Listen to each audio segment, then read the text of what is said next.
everybody.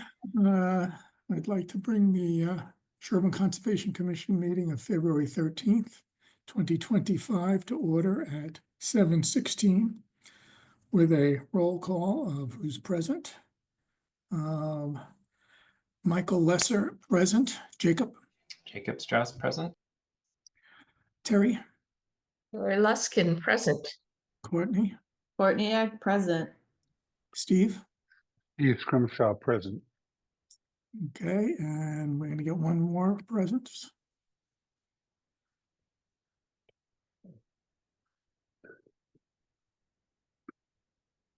If it happens quickly. We're doing a roll call, Kurt, and you can announce your name and whether you're present. Kurt Stiegel present. Okay.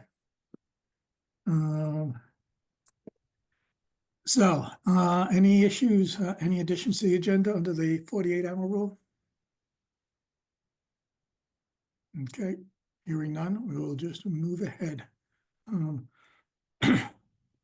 We could, I guess, is everybody here who might be from the Farm Pond Advisory? Is everybody here? We're not waiting for anybody else because we could just start with you. Yeah, that'd be great. Yeah, we'll get you going. You have the floor. Well, I just wanted to follow up on the hard work that Tom Trainer and Melinda set up last year, where we got I'm going to forget, RD something. Is that right? The RDA? Yay. To work on the berm. And for 2 weekends in September, I don't know, 6th and then the 13th or whatever those were, the water was fairly low. And 2 groups of abutters worked to take the sort of riprap that had fallen onto the pond side of the berm and by hand sort of piled up small and big rocks. I think there was a big effort the first weekend, and then the second weekend it was 3 abutters, my husband and I, and there was some big rocks moved both weekends, but we really kind of had not a lot left to do. I think it was a great effort, and I think I had sent around some pictures. I'm not sure that they show it. I mean, Melinda, if you wanted to talk about it a little bit more, because you sort of commandeered the first one, but I ran the second one. You commanded this first one, but I wanted to say, I think our goal of being here was to update you and then also kind of set the plan of action for next year. But Melinda, did you want to talk about yours? Yeah. So just to hop on there just for a little bit, I think the first thing you should know, I don't know why you would be aware, but is that people rallied. When we said the pond needs some help and it's going to require like manual labor, I was very impressed at the number of people that helped out. And so I just think it's good for a Concom and really the town to be aware that people care. And that when we sort of do a shout out at that level, that people respond, because, you're giving up time, we're in the water, the rocks are big, like it was pretty messy work. It was also kind of a fun community bonding thing, like, whistle while you work, right? So we're launching these enormous rocks and, people have, crowbars and tire irons and all kinds of stuff. And talking and chatting and catching up and that kind of stuff. So that aspect of it, I think community building and responding to the call, of that stuff was really great. The other thing I just wanted to put in front of you, not to be answered now, I don't even know that we can have a discussion about it, but just to plant the seed, is that we have to figure out what we're doing with the berm. This was a really important, good step, right? Because it highlighted that the berm needs our help. But, the reality is that we put the rocks there. We made visible changes. I don't know if any of you ever paddle by there, but you can see the work that was done. And what we did was a really good accomplishment. But the drought, is teaching us how vulnerable that water is, and that we really need to pay attention to the water levels that the berm is helping to maintain. And when we get that watershed based plan from Hillary, that's going to be a big help, right? Because that's going to give us a lot of really important scientific information recommendations. That will be a great sort of jumping off point for us.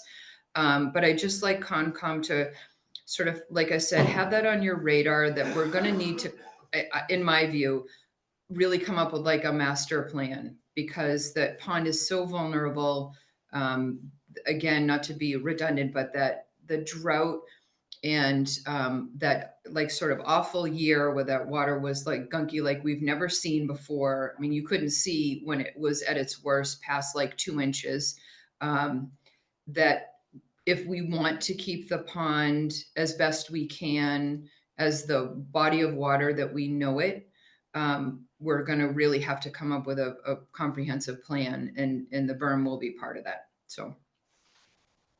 So to end on a positive note, we had a great outing, and we moved a lot of really, really large rocks that were there before, that were part of the berm that had rolled into the water. Yeah, 2 weekends of work, and I think still more could be done, but there's not a whole lot left. I don't think anyone wants to go in and look at the berm from the other side. I'm not going in on that side, that's for sure. I've heard there's leeches on the other side. Well, I was worried about the snakes. I'm like, I can't stand, but I didn't see any, but I heard there were them, but I didn't see any. I think the other thing that I believe our RDA allows us to do is possibly get on the berm and fill in some holes, but I don't know how we would do that. We've talked about like bringing a bucket of gravel or, everything by hand, but I don't think I think we talked about that 5 or 6 years ago, and I don't know how we would necessarily do that, but there are some holes from the top that could be filled in. I don't know if that's what our RDA allows us to do, stuff by hand. I don't know either. We'd have to read it. Yeah. Uh, From last year. Yeah. I think we said, I'd have to look at it again and see what we did, but well, it sounds wonderful, and I guess everybody's got big muscles now. And I thank you for it. One thing is, I guess, 2 little things. If there are photos and they have, please submit them so that we could just keep it as a record in the file. yep, yep. Uh, Tom put We got together. them. What? Didn't We we got get photos? Yeah, Well, if we didn't get them, let's get them. If we got them, we did get them. So, Okay. yeah. whatever. Sent them. The other is on the plant issues with the berm. Yeah, I look forward to talking about the berm more. I mean, we did a lot of talking about it some years ago, and which way water flows and what the vulnerabilities are or not are, and there wasn't necessarily a consensus on that. And so we can revisit that and to see, but I'd like to think that maybe you're doing water level measurements. I can't remember, last time we talked about this, I know there's water level measurements going on by the beach side. But I think when I brought this up last time, it wasn't clear whether the water level on the swamp side compared to the pond side was being tracked. To see whether there, but I imagine somebody like Tom might know something about that.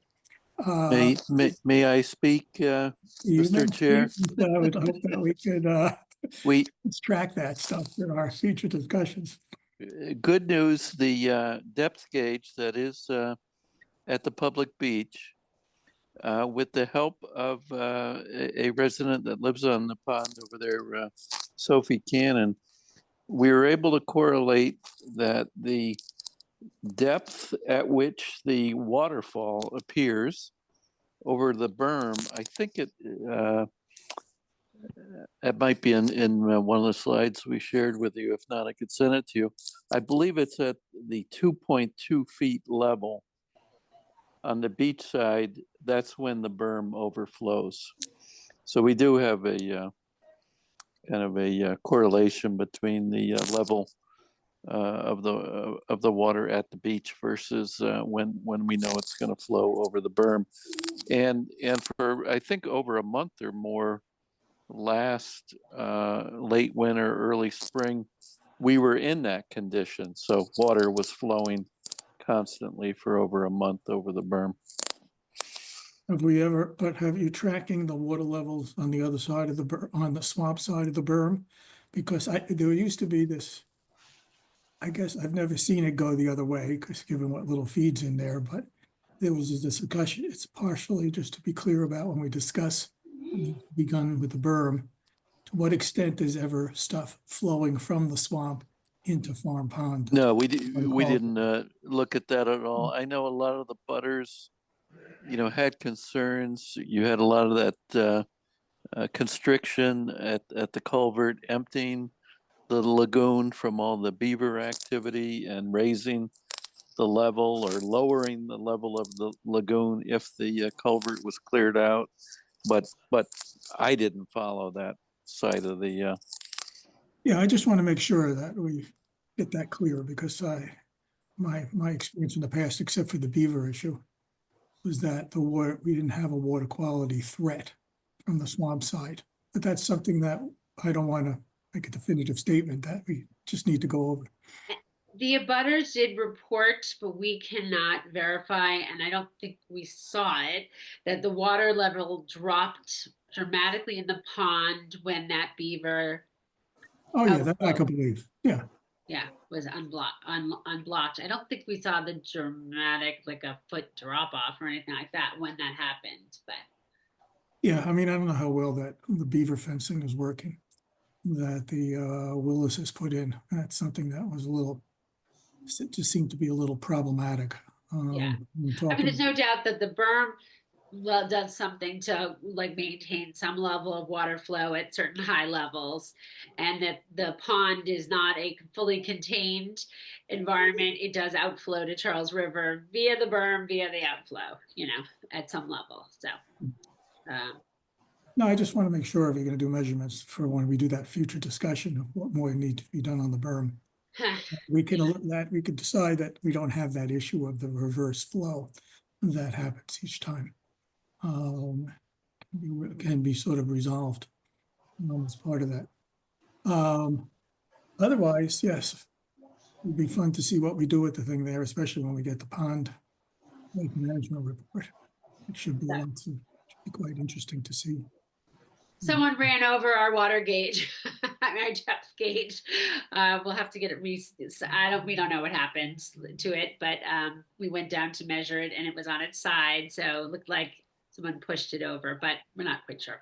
We didn't see it. So we got to reseat that, which is sort of a bummer, but it's frozen anyway. But yeah, we'll keep at least measuring water, which was very, very, very, very, very low all winter. So all fall into the winter. Okay. Other commissioners want to chime in on anything, asking questions? I have a question, or Melinda, you said the pond is very vulnerable or vulnerable.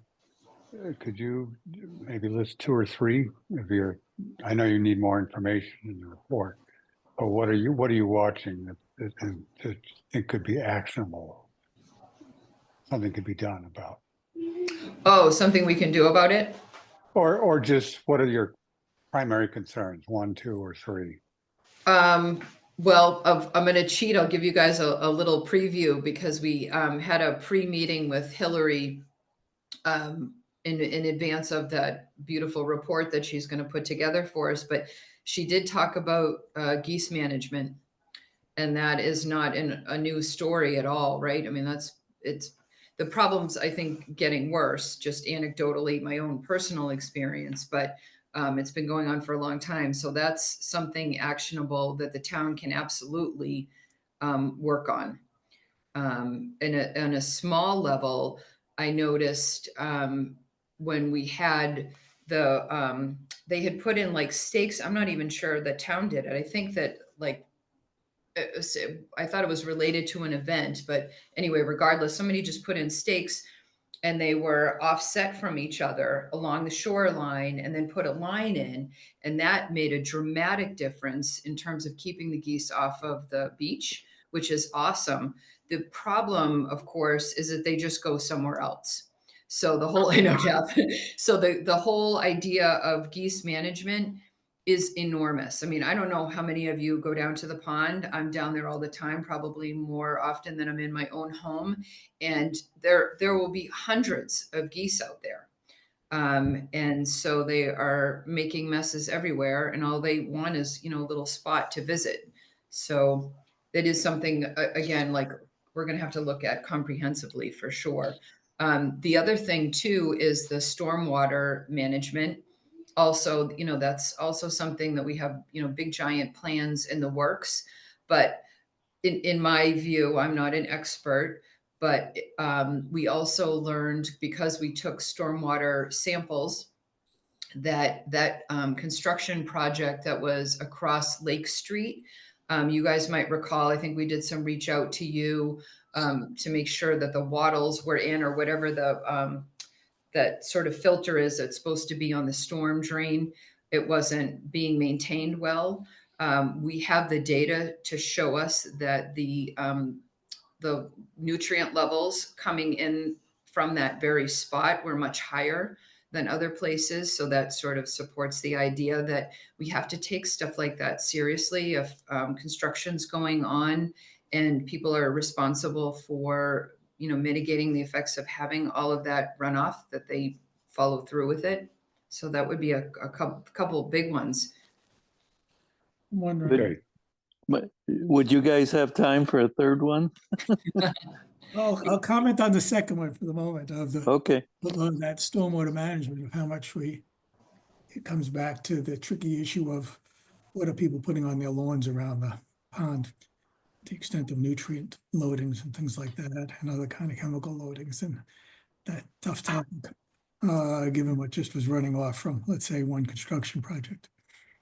Yeah, and the construction, just to tag on real quick before Tom speaks, one of the things about the construction, right, is they're digging up the earth, so they're literally stirring up things that normally would be sitting. So that's part of it. And then you get those big rainfalls, and they're washing it away. But I understand your point, Michael, as well. Of course, lawn treatments are also something we have to be sort of paying more attention to.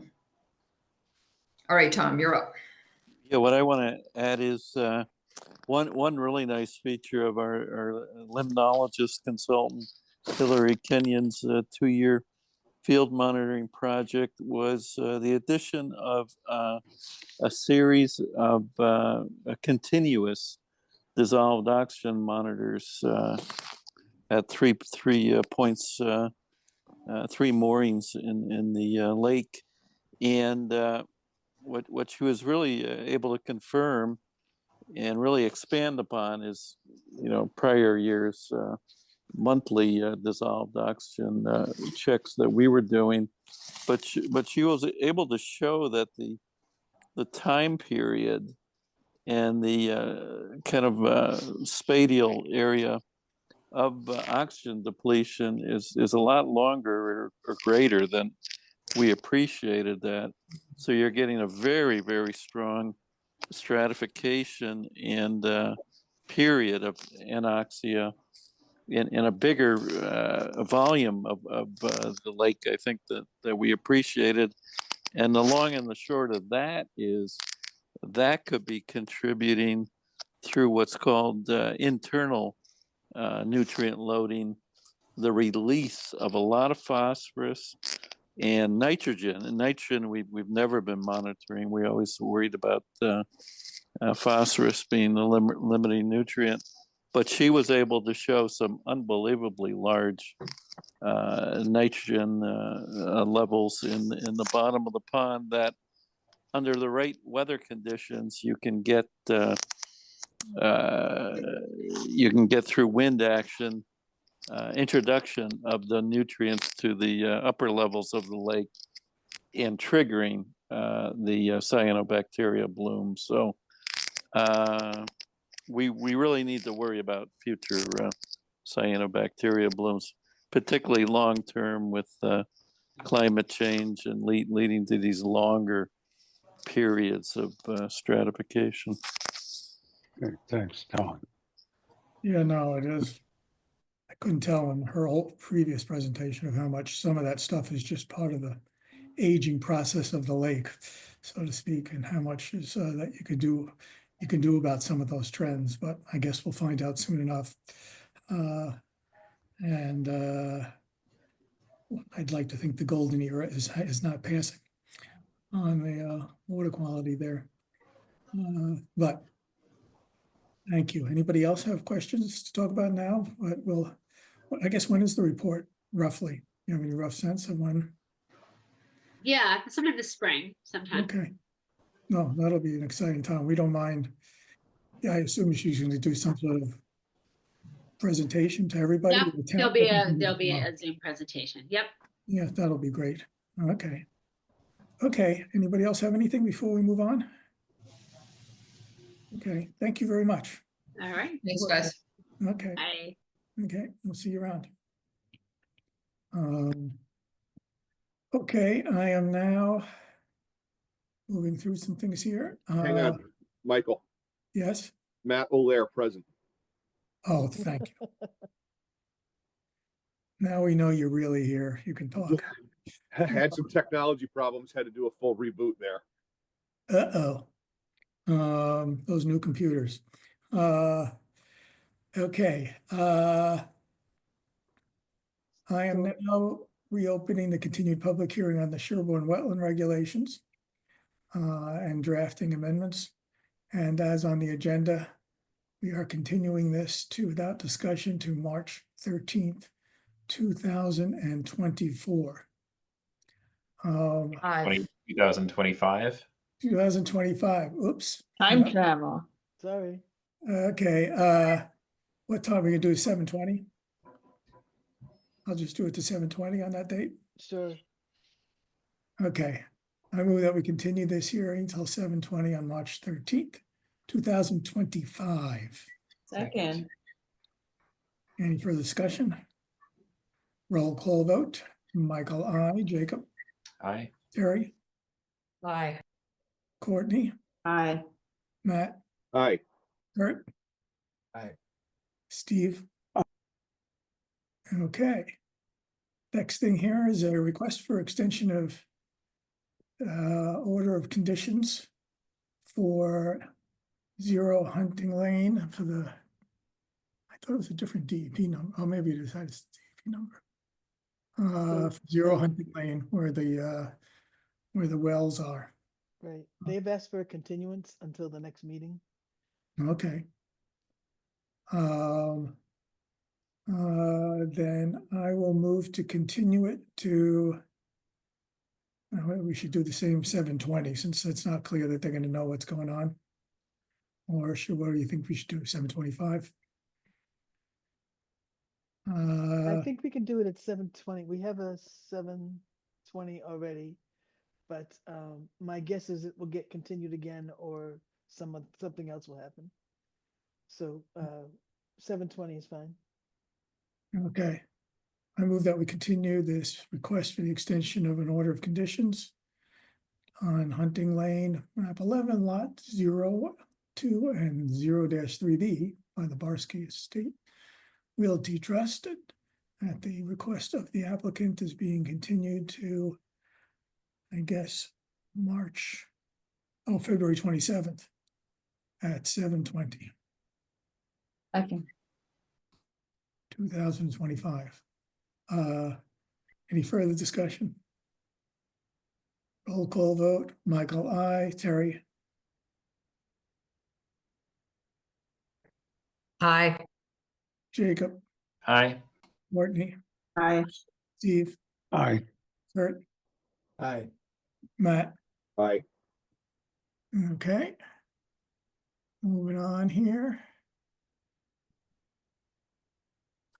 Now we have a request for the extension of the order of conditions for the Whitney Farms condominium project, This is that 59 group Whitney of Street. 6 houses on the backside, adjacent to the stream. Mhm. And so they're looking for an extension. It had expired, but because of the current Permit Extension Act, its expiration date was extended to February 19th of this month. So now they are asking for a 2-year extension to be able to finish up the project.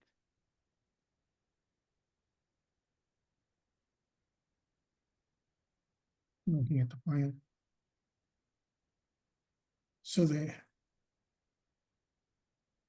not changing anything about the Nope. activities. All they're doing is extending it to just finish what's being worked on. There's still some things that I think there are a couple of units that haven't been constructed yet, and there are some as Sean pointed out, the split rail fence isn't installed yet that ran between the wetland line and the backs of the lawns. So there's things that need to be completed, and they're looking for 2 years to do that. We want to ask them to do the split rail fence sooner, so that there's a little more protection there. Do we have whether there's a wetlands related issue for it? We can ask them, certainly. And do we have to worry about the wetland delineation? No, they're not changing anything, so we're not. Well, even if they're not changing anything. Just trying to follow what we do before about.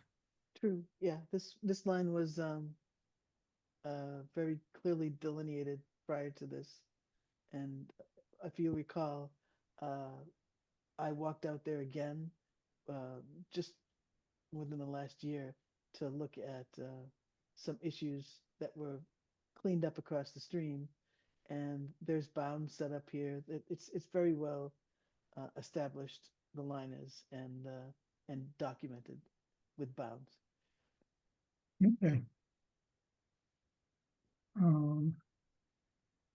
I guess in the project summary, people get to read it now, which Joyce has now filled out a project summary for this stuff, that you want to look at things before the meeting, you can see project level stuff, views of or opinions. Does anybody have any questions about this? No, but this project is also progressing towards completion. Other projects that aren't even started, I think that's different. Yeah. Okay. Nobody has any I'm questions? wondering what the value of 2 years rather than 6 months or something, like get into the next season without snow and just get her done. Is the work that extensive? I think they've got a couple of total units to build, so I don't think it's just a case of the fencing or finishing up the roads. It's the project itself, and that may have been subject to financial issues as far as the economy. So, which is just extended out its construction period. Yeah, to the extent that the wetlands are well bounded and protected, and we can ask them to do the fence sooner than later if it has a protective value. Then I have no issues with the 2 years of the at this point. Okay, any other questions or thoughts? Okay, I'm going to move to extend the order of conditions for DEP file 283-0400 Whitney Farm condominium at 59 Whitney Street for 2 years from its current date of expiration at February 19th, 2025. Second. Any further discussion? Roll call vote. Michael, aye. Terry? Aye. Jacob? Aye. Courtney? Aye. Steve? I'm staying. Kurt, Aye. Matt, Aye. okay. Got rid of the hearing stuff. So there is a signature sheet in the box outside the back door if people could make their way to signing it, please. Okay. We have administrative approval applications for, just for the, are they all approved? So all but 5 Powder House Lane, there was some confusion about that. It's not for soil testing. It's for a 1999 plan that I need to get some more information from the engineer. So that one is not. So for the record, we have approved administrative approvals. I guess that's redundant. For 22 Forest Street for soil testing, 177 Maple Street for an update for septic system installation. 20 Lake Street, an update for a septic system installation, and 31 Washington Street, update for septic system installation. Okay, moving on. We have I guess I'll share the screen. Has everybody looked at the meeting schedule, or should I pull it up?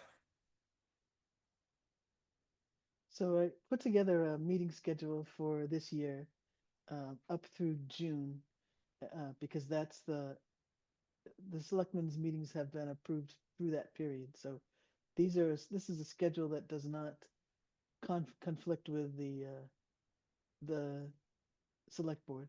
So before we posted it on the website, I just wanted to have everybody take a look at it.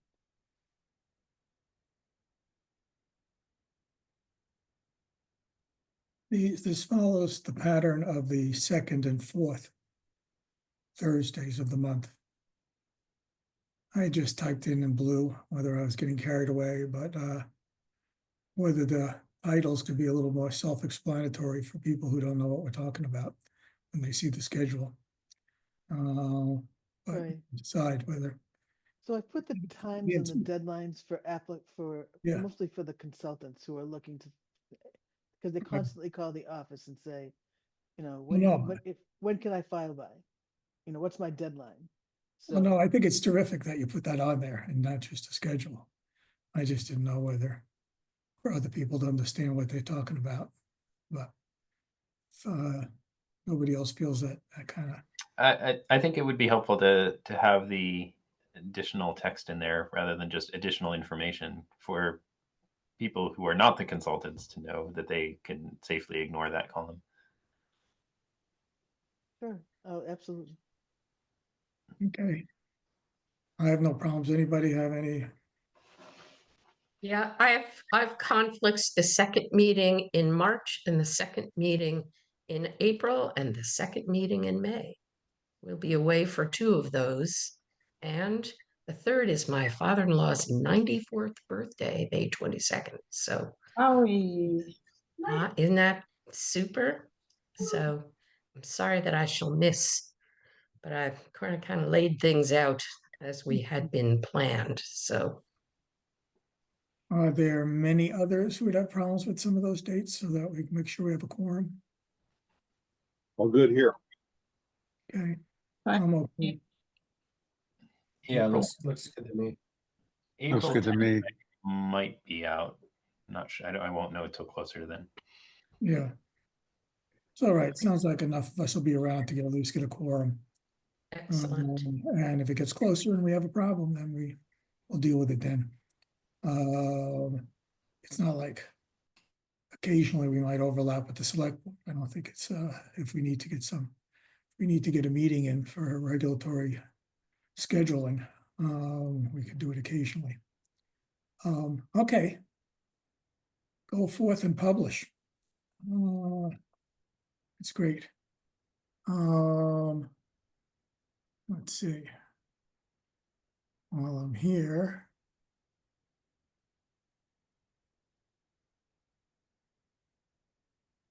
We have a warrant for some usual mailings and such. Hometown Weekly ad, is that for, what was that for? So I don't know if you recall, but Oh, actually, it's right here. Oh, maybe, yeah. Oh, Yeah. Barry. so we changed our meeting. Ah, yeah, And so because we changed the meeting, they had already published it in the paper. So we couldn't ask them to pay it again right, because we changed our meeting. sure. No, that makes sense.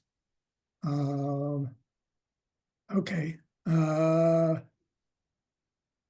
gonna move while I'm here.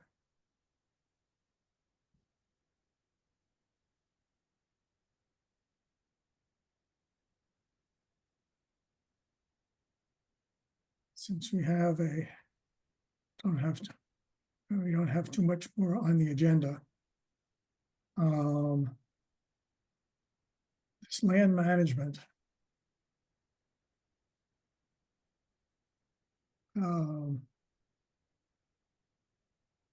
Kelly submitted some budget information.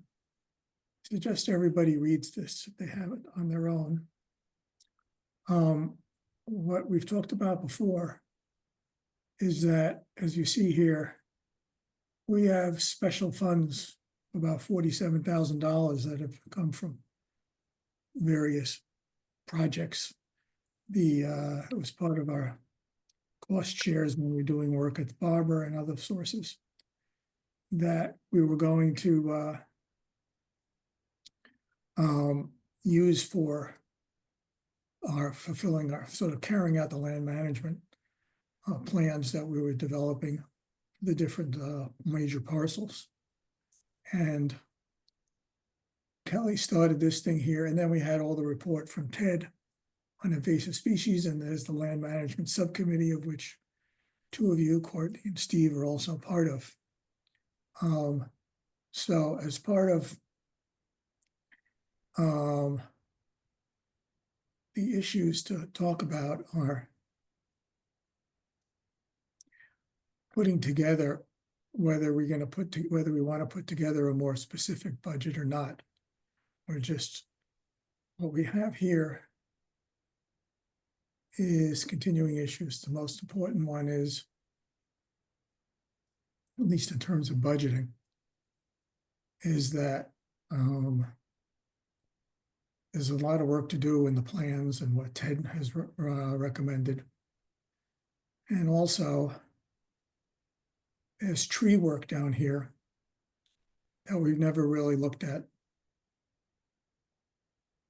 that Sean has brought up about. I didn't know about trees falling from conservation land onto private driveways. I wasn't aware of that. And then there's also whether the field management. We haven't done much on forest management.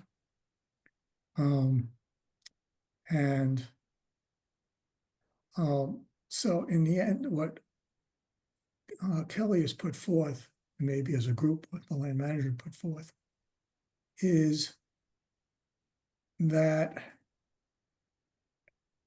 with careful management, that they've worked out a $10,000 a year cost for work. And then Ted we'd want to have a retainer for him, maybe up to $2,000. And then there's also some budgeting for tree work of, let's say, a rough $2,000. That adds up to 10 plus 2 plus 2, 14,000, and of which we would have 6,000 from our regular operating budget from the town. And so therefore there would be $8,000 that would come out to cover the additional costs, Ted, forestry, and some additional fields and stuff. And he's putting forth that we can do this for the next 5 years, which would use up $40,000 of the 47. I don't know if we're getting any interest on the accounts there. And and I guess whether we always said we would go back to the select board with what we're doing with all that money. Now we're doing it there. And so I don't know whether we should have,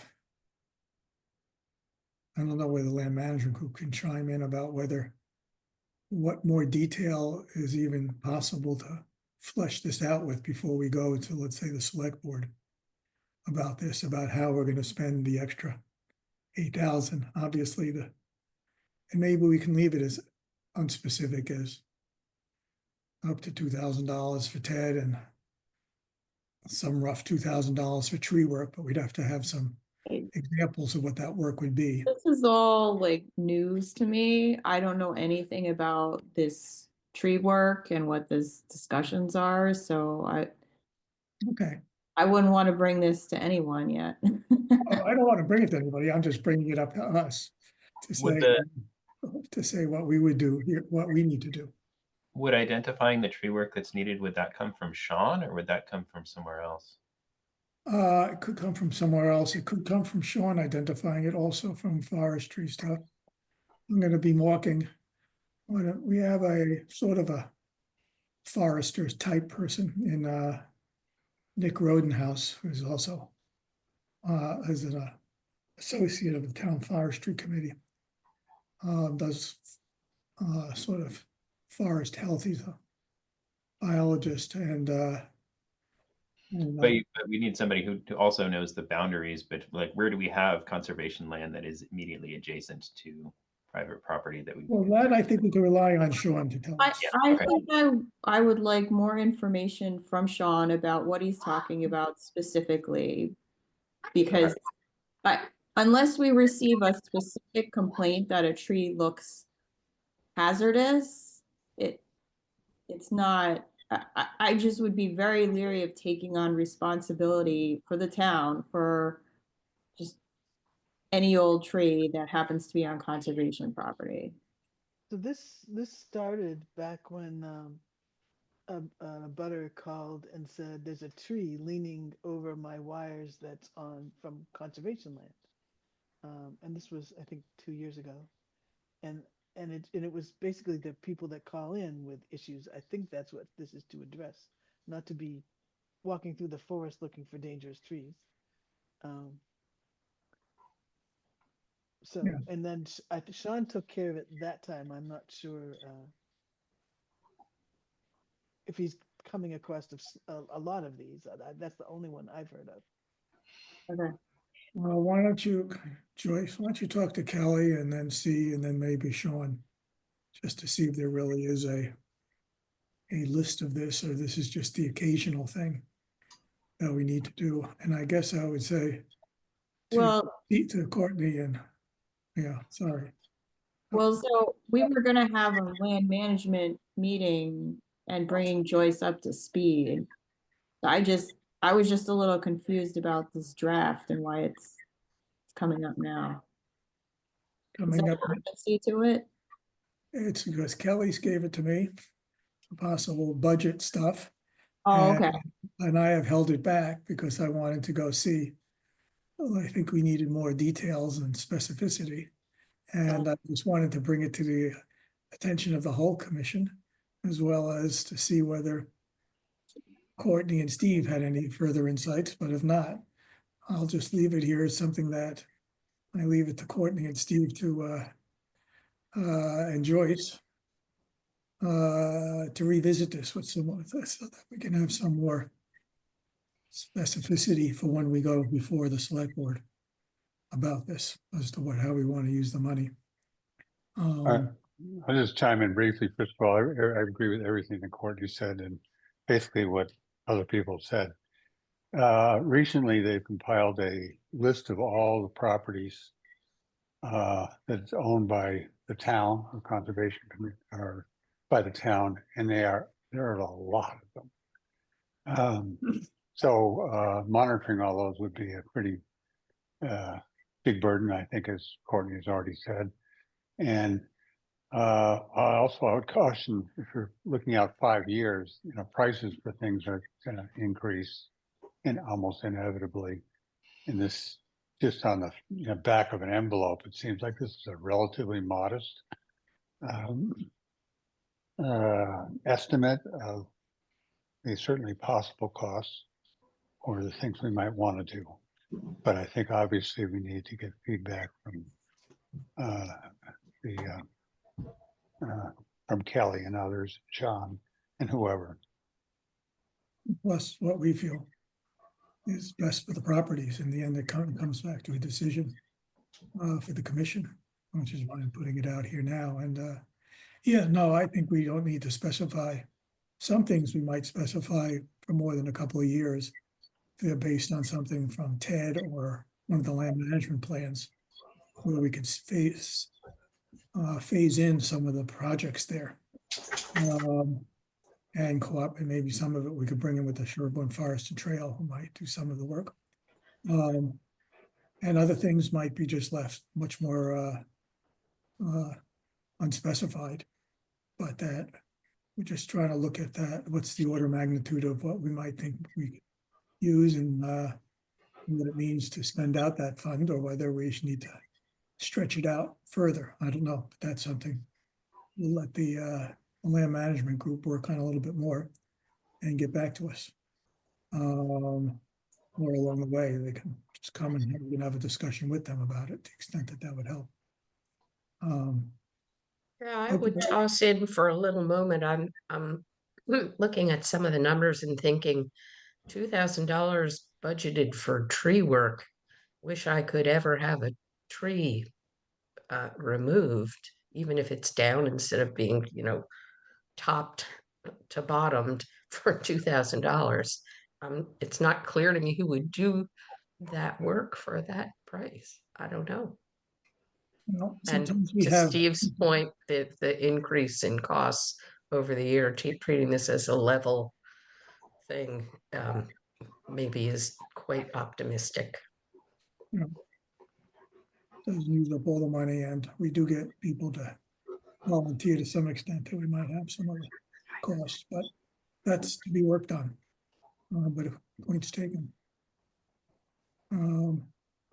Anybody else want to comment on this, and we'll wait to hear a report from the committee at some point? It's not a committee.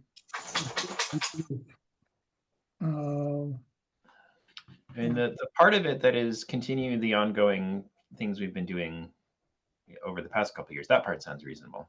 It's I think the questions are around the new stuff. Right.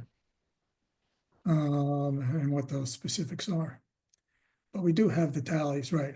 I mean, we do have like Ted's thing. There was all those tables in his report, and whether we put together some numbers against some of those and who's actually going to do it. So, well, at some point, I guess we could combine that with this kind of summary. Okay. Anybody else want to say anything at this point about this? Okay. So this document sits here. You can look at it, and this is go from there. Okay, now status of affordable housing projects. At the ZBA meeting a couple of days ago, they closed out the hearings on 2 projects. One was the 41 North Main Street project, which was connected, whose water supply was going to come from the Hunting Lane project that we were looking at earlier. They closed that out, and they will be making a decision in the next, they have 40 days and then 10 days to issue the report. 30 days, they'll make a decision at that point. I imagine they're waiting to see what the decision was going to be. Without that, I don't think I'm stepping out of line to say that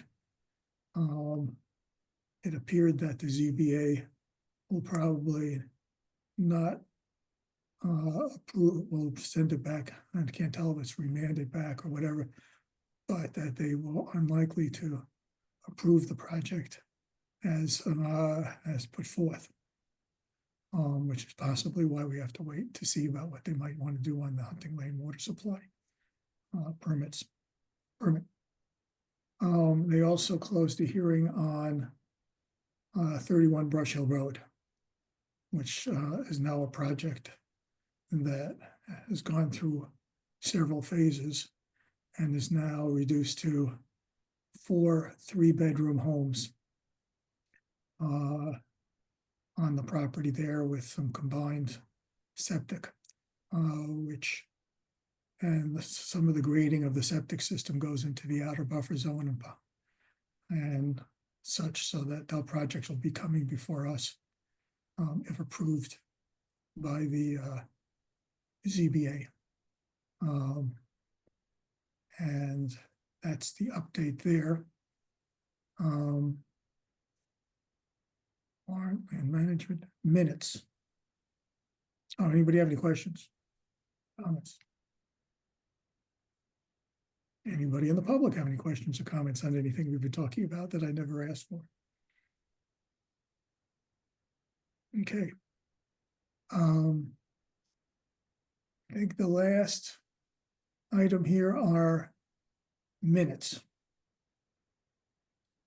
We had 6 copies of minutes in there. We're catching up, thanks to Courtney. We got that, and now Joyce is moving in on it with Deborah, so we're gonna be caught up. So this is a nice jump here. I don't know, I guess I've read them, I guess Courtney's read them. I don't know how many who else has gotten a chance to read them, and whether I should start bringing them up, or I read through them. They looked reasonable. I found one typo that I sent a note about. Otherwise, I don't. Yeah, I've already made that correction. Yeah. So what do people think about how to proceed? Well, first, I just checking in. I read them, and the ones in the summer I was not present for. So that's 3 out of the 6. Others? I read them all and didn't find anything offensive about any of them. Thank you. You're welcome. Kurt, do you want to look at them, or Well, I haven't had a chance to look at them yet, but that's okay. We can move forward. okay? Sounds like enough people looked at them. And if you decide to look at them and you have changes, I've recently learned that you can still change final minutes, as it turns out. Okay, Terry, do you? I read the first one on the list and then time ran out. That's about as far as I got. Well, But it seemed unremarkably, I say this as a former clerk for Master Gardener Board, that they seemed appropriate. okay. I propose that if for some reason Terry or Kurt find the time to read some more and find something else, you can let me know, let Joyce know. Otherwise, I move to approve the draft minutes as put forth for the dates of July 11th. These are all 2024. July 11th, August 8th, August 22nd, October 17th, December 5th, and December 19th. Second. Any further discussion? Roll call vote. Michael, aye. Terry? Hi. Jacob? Aye. Courtney? Aye. Steve? Aye. Kurt? Hi. Matt? Aye. Okay, this is a big jump. Thank you. I think, oh yeah, site issues and questions. None. None? Okay, everything's under control in the office there. Everything's delightful. Okay. I didn't detect any sarcasm, so I think everything's fine. And on that note, They're, Don't forget the box at the back door. and also, the MACC annual conference is coming up on March 1st, maybe, or something like that. I haven't looked at, it's coming up quite soon, actually. I haven't looked at the agenda for that to see what to find there, but it's always highly recommended. And a lot of nice people there. And reasonable food. At Holy Cross College. In a nice place. Okay, has anybody even thought of going? I guess. Well, to any extent that anybody's considering it, let everybody know, to the extent that it encourages others to go, and possibly some carpooling. So keep us all informed. On that note, no, there's nothing else. I move to adjourn at 8:11. Second. Any further discussion and last thoughts? Okay, roll call vote. Michael, aye. Terry, Aye. Matt, Bye. Kurt, Hi. Steve, Aye. Jacob, Aye. and Courtney. Aye. Okay, and I think that's it. Meeting adjourned.